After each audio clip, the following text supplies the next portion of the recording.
கொடுத்துருவாங்க எனக்கு. ஏமாத்தல நல்லா வரணும் அப்படின்னு நினைப்பேன். மாசம் மாசம் பிள்ளையார் சுற்றி வந்துச்சுன்னா யார்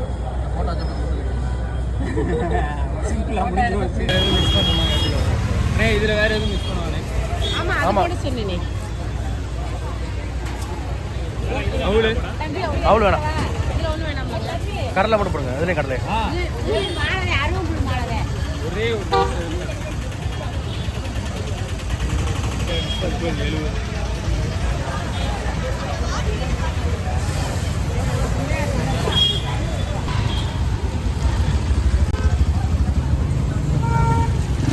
100 ஒன்று டக்குன்னு போங்க முடிஞ்சு போகலாம்.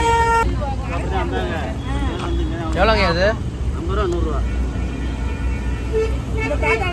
கரைக்கணுமா?